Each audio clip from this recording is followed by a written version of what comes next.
ایک دفعہ کا ذکر ہے کہ فہد خوشی خوشی اپنی نئی بائیسیکل پہ جا رہا تھا۔ اس کے بابا نے آج ہی نئی سائیکل لے کر دی تھی۔ واؤ، میرے سارے دوست میری سائیکل دیکھ کر جل جائیں گے۔ پارک جاتے ہوئے وہ سارے راستے یہی سوچتا رہا کہ میرے پاس ہمیشہ نیو اور مہنگی چیزیں ہوتی ہیں۔ ان بچوں میں احتشام بھی تھا۔ وہ ایک سبزی فروش اور محنتی باپ کا بیٹا تھا۔ واہ، کتنی پیاری سائیکل ہے! احتشام نے جیسے ہی اس کی نئی سائیکل کو ہاتھ لگایا تو فہد زور سے چلایا، پیچھے ہٹو، تم اپنے گندے ہاتھ میری سائیکل کو مت لگاؤ۔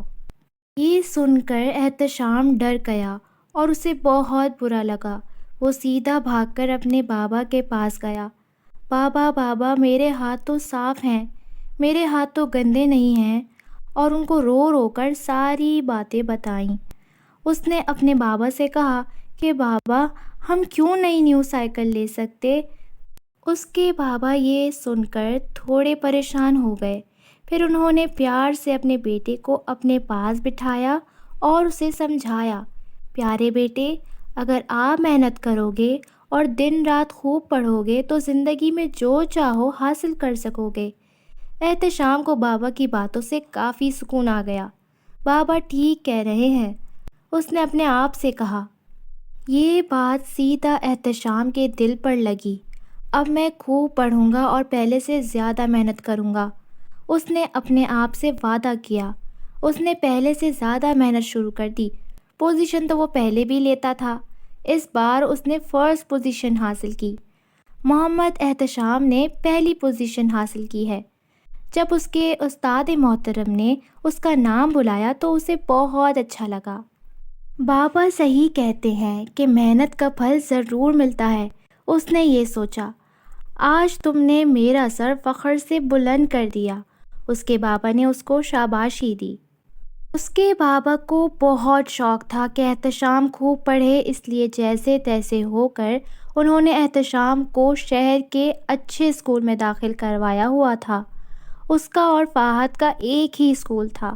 فہد کو احتشام کا اسکول میں پوزیشن لینا ایک آنکھ نہیں بھایا۔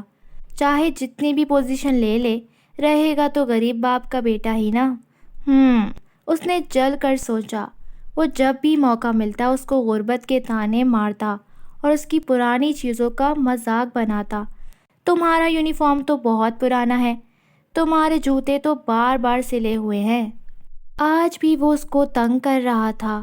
اس کو اپنے بابا کی وہ بات یاد آ جاتی کہ بیٹا، اصل چیز انسان کی محنت اور عاجزی ہے، اور ان چیزوں کی کوئی اہمیت نہیں۔ وہ مطمئن ہو جاتا۔ اس بار ضلع کے سارے اسکولوں کا آپس میں کھیلوں کا مقابلہ کروایا جا رہا تھا، اور جن طلباء نے حصہ لینا ہے وہ اپنے نام لکھوا لیں۔ آج صبح اسمبلی میں یہ اعلان ہوا۔ یہ سن کر سارے بچے خوش ہو گئے۔ احتشام بھی بہت خوش تھا، اسے اسپورٹس میں حصہ لینا بہت پسند تھا۔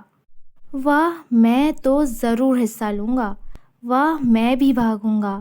اس نے بھی اونچی آواز میں خوشی سے نعرہ لگایا۔ وہ روز صبح سویرے اپنے بابا کے ساتھ اٹھتا اور سبزی لینے جاتا۔ وہاں سبزی منڈی کے ساتھ بہت بڑا گراؤنڈ تھا، وہاں وہ روز دوڑ لگاتا۔ اس طرح اس کی دوڑنے کی سپیڈ بھی بہت اچھی ہو گئی تھی۔ دوسری طرف فہد کو اپنی ذات سے زیادہ چیزوں پر بھروسہ تھا۔ واہ، ریس تو میں ہی جیتوں گا، میں سب سے مہنگے اور نئے جوتے لوں گا اور سب سے آگے نکل جاؤں گا۔ میں احتشام کو ریس میں ہرا کر دکھاؤں گا، وہ بیچارہ تو نئے جوتے بھی نہیں لے سکتا۔ وہ شیخ چلی کے خواب دیکھنے لگا۔ مقابلے کا دن آ پہنچا۔ فہد نئے جوتوں کے ساتھ پوری تیاری سے تھا۔ آج تو سب سے مہنگے اور اچھے جوتے میرے ہیں اور میں ہی جیتوں گا، اس نے خوش ہو کر سوچا۔ جن جن بچوں نے ریس میں حصہ لیا ہے وہ لائن بنا لیں۔ اسپیکر پر اعلان ہوا۔ بچوں نے پرجوش انداز میں لائن بنانا شروع کر دی۔ میں سب سے جیت جاؤں گا، فہد چلایا۔ جیسے ہی ریس سٹارٹ ہوئی، بچوں نے بھاگنا شروع کر دیا۔ فہد نے شروع سے ہی پوری قوت لگا کر تیز تیز بھاگنا شروع کر دیا اور آگے نکل گیا۔ یہ سب میرے آگے کچھ بھی نہیں، وہ دل ہی دل میں سوچتا جا رہا تھا۔ تھوڑی دیر میں ہی وہ بہت تھک گیا۔ اب میں اور بھاگ نہیں سکتا، یہ جوتے ہی خراب ہیں، انہوں نے میرا ساتھ ہی نہیں دیا۔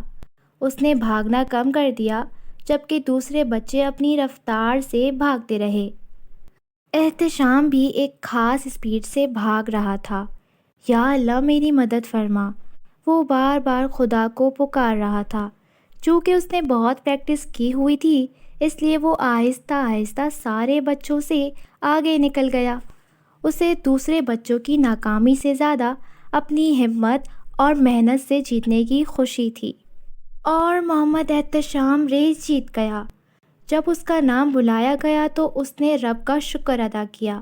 یہ سب میرے بابا کی دعائیں اور ان کی اچھی باتوں کا نتیجہ ہے، احتشام نے انعام لیتے ہوئے اسٹیج پر کہا۔ میں آج بہت خوش ہوں، تم نے اس اسکول کا نام روشن کر دیا۔ اس کے سارے اساتذہ اور پرنسپل بہت خوش تھے۔ سارے بچوں نے بھی احتشام کے جیتنے پر خوشی منائی۔ احتشام احتشام، بچوں نے نعرے لگانا شروع کر دیا، اور جب انعام میں بائسیکل کا بولا گیا تو خوشی کے مارے اس کی آنکھوں میں آنسو آ گئے۔ بیٹا، محنت اور لگن سے ہر چیز مل جاتی ہے۔ دوسری طرف فہد اپنے ماں باپ سے بدتمیزی کرنے لگا۔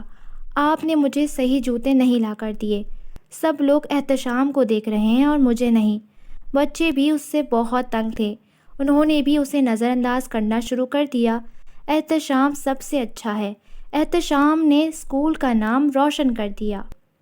ہر طرف سے یہی آوازیں آ رہی تھیں۔ اس کے اچھے اخلاق اور قابلیت کی وجہ سے سب اسے پسند کرنے لگے۔ فہد بہت بدتمیز ہے، وہ کسی کو اپنی چیز نہیں دیتا۔ ایک بچے سے جب فہد نے یہ سنا تو اس نے اس بچے سے لڑنا شروع کر دیا، اور یہ جھگڑا سب کے سامنے ہوا، اور اس جھگڑے کی وجہ سے فہد کے اسکول کا نام خراب ہوا۔ فہد کو اب جرمانہ کیا گیا دوسرے اسکولوں کے سامنے اپنے اسکول کا نام خراب کرنے کی وجہ سے۔ پرنسپل صاحب نے فہد کو یہ سزا دی۔ تو پیارے بچوں، آپ نے دیکھا غرور اور تکبر کا انجام کتنا برا ہوتا ہے۔ اللہ تعالیٰ بھی ان کا ساتھ دیتے ہیں جو محنت اور عاجزی سے کام لیتے ہیں۔ تو بچوں، ہمیں کبھی بھی غرور نہیں کرنا چاہیے، کیونکہ غرور کا سر ہمیشہ نیچا ہوتا ہے۔ ہمیں محنت کے ساتھ اپنے والدین، اساتذہ اور اپنے ملک کا نام روشن کرنا چاہیے۔